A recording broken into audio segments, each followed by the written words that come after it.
Hola compañeros, hoy se trata de esta lavadora de la marca Samsung, panel táctil, solo dos botones físicos, el de play, start pause y power. El efecto que tiene esta placa es el siguiente. Conectemos. Vamos a encender y observen el efecto que hace. Antes, este equipo tiene las dos típicas tarjetas, tarjeta principal y tarjeta inversora.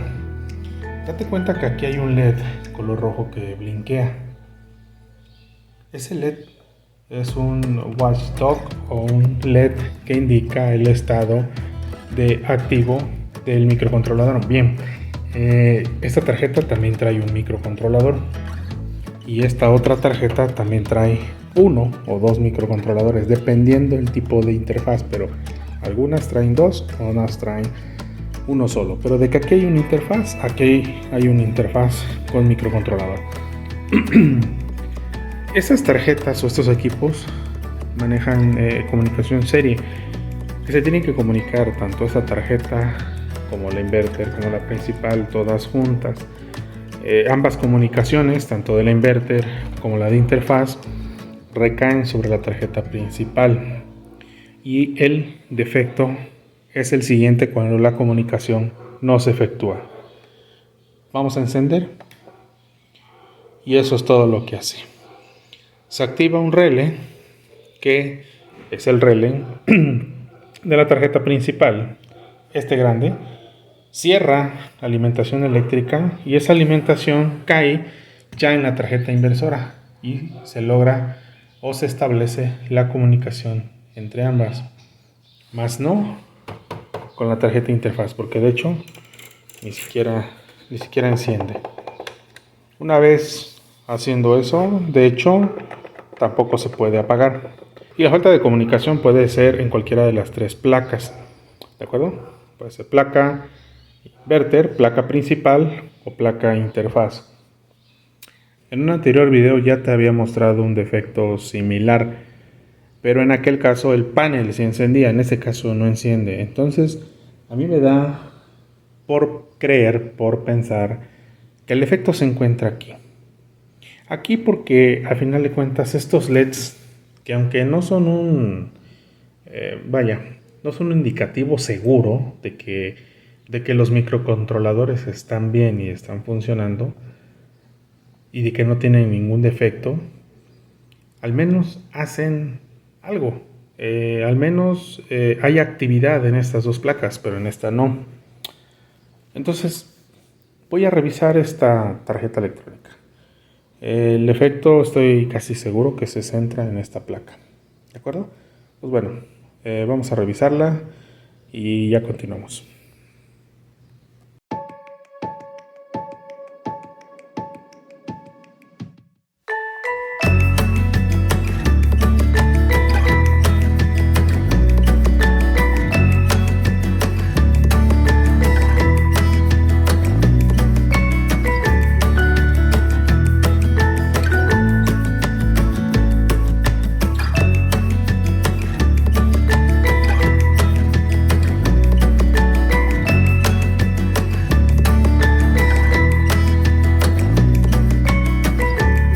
Bueno compañeros, ya retiramos la placa electrónica del case, de la caja en la que viene. Y vean, lo primero que hay que revisar pues son condiciones mecánicas, condiciones de óxido, humedad, no sé, tal vez lo que lleguemos a encontrar es evidencia que pudiera servirnos para poder resolver dicha falla. Otra cuestión que debemos de revisar es que si hay contaminación por plaga. En este caso pues tenía unas pequeñas cucarachas que salieron de aquí abajo y se esparcieron por mi mesa de trabajo. No las alcancé a atrapar, pero bueno, ya se me escaparon. Y otra circunstancia, bueno, las cucarachas no creo que hayan sido el problema, aunque quién sabe, pero pienso que no debieron haber sido causa de problemas. Otra cuestión que debemos ser muy observadores es que el microcontrolador sí necesita obviamente de la frecuencia que le otorgue su cristal, ¿de acuerdo? Pero el microcontrolador para poder arrancar necesita otras condiciones, ¿de acuerdo? Necesita su voltaje de alimentación, de polarización, su voltaje de reset, etc. Esos voltajes los podemos comprobar si le llegan al microcontrolador, obviamente. Si es que llegan por la peineta de conexiones que es esta, si es que llega por aquí el voltaje de la alimentación, ¿sí? Y si tenemos por allí un regulador de 3.3 voltios, también pudiéramos revisar esa parte. Si te das cuenta, esos que parecen transistores, cuando son transistores traen una letra Q. Cuando no son transistores, digamos un diodo, pues dice D. Y en el caso de que son circuitos integrados, dicen IC. Entonces yo me he dado cuenta que muchos de ellos son circuitos integrados, no son simples transistores. Como este de aquí, que dice IC 201. Aquí hay otro, no, pero este sí es transistor, dice Q. Y de este lado también, transistor Q. Aquí hay otro transistor, aquí hay otro transistor, pero este de aquí es un circuito integrado. Este, muy probablemente por la cercanía en la que está el microcontrolador, sea el transistor que obliga o que forza el reset del microcontrolador. Otra cuestión que quiero que observes es que date cuenta que hay bastantes capacitores alrededor de este micro y algunos de ellos tienen un color diferente.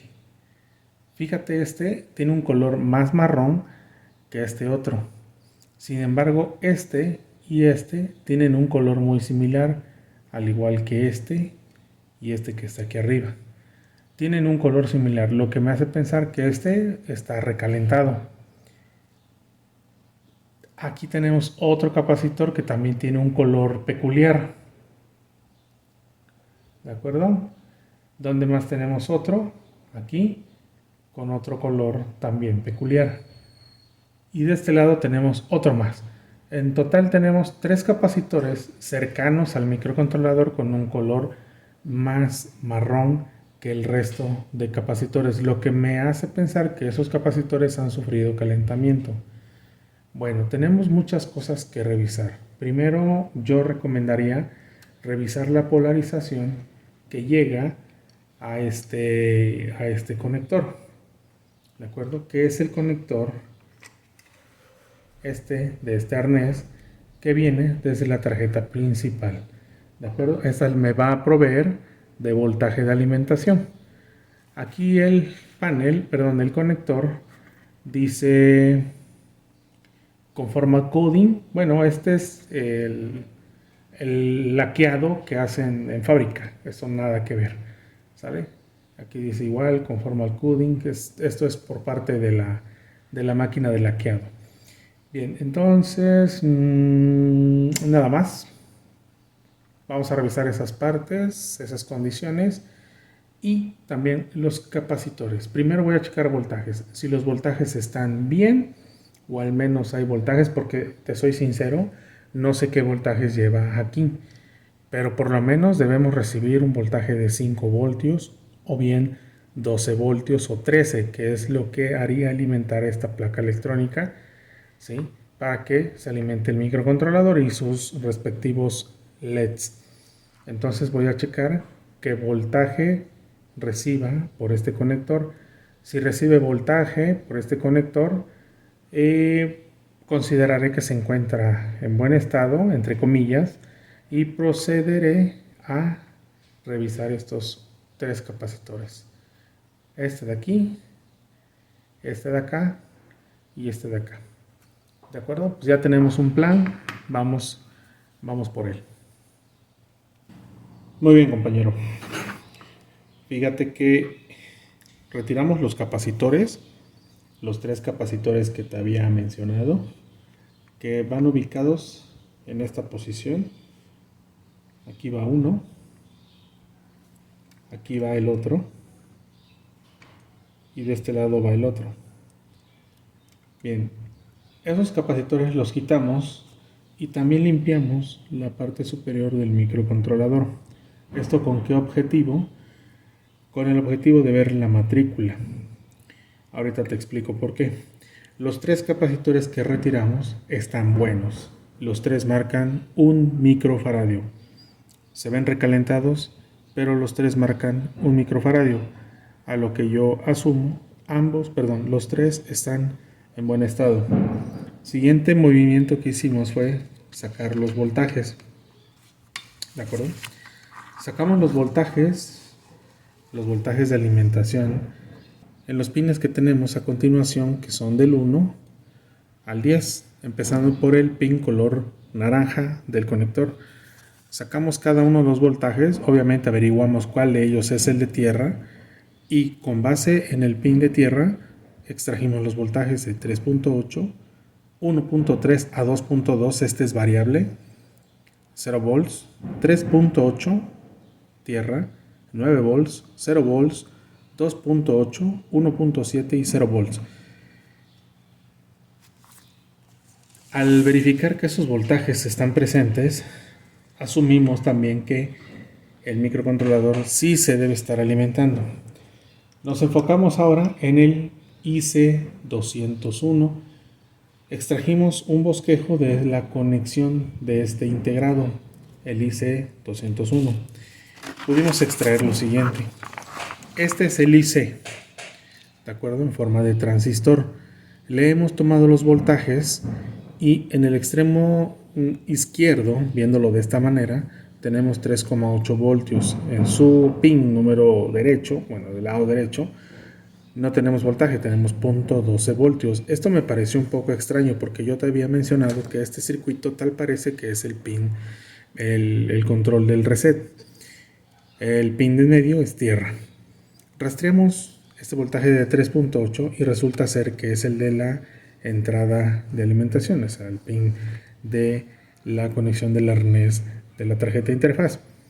Y el otro pin, el que no tiene voltaje, lo rastreamos y ese nos llevó directamente hasta el pin número 2 del conector CN401. ¿Cuál es el conector CN401? Es este conector de aquí, que ves de este lado, CN401. Este tipo de conexiones ya los había visto en equipos de la marca Samsung. Este conector normalmente lo traen porque es un vínculo donde el fabricante, quiero creer, coloca aquí un tipo de handheld o algún tipo de dispositivo con el que puede ver la comunicación o bien configurar, de hecho, el microcontrolador, porque uno de estos pines, el número 4, si te das cuenta, en el esquema, el pin número 4 va directamente, el pin número 3 va directamente a una resistencia de 100, que es un pase, es un puente prácticamente, hasta el pin número 56. Entonces aquí ya necesitamos o tenemos la necesidad de saber qué es ese pin número 56, nada más por mera curiosidad. En el otro extremo del mismo transistor, del circuito integrado 201, rastreamos esa línea y llega a una resistencia de 4.7 y posterior al pin número 3 del microcontrolador. Cuando vi que decía pin número 3 y que va directamente al microcontrolador, por experiencia he sabido que los microcontroladores, sus primeros pines, del 1 al 6, son los primordiales o los pines de comunicación, de conexión a la EEPROM o bien del cristal oscilador. En este caso también el reset, y al ver el pin número 3, quiero creer que es el pin de reset, que es el que nosotros estamos viendo aquí, pin número 3. Si rastreamos la arteria, nos lleva directamente hasta este punto del circuito IC201. Pues bien, vamos a ver el datasheet para averiguar qué cosas son esos pines. Pin número 3 que va aquí y que viene del IC201, y el pin número 56 que por mera curiosidad necesitamos saber de qué se trata.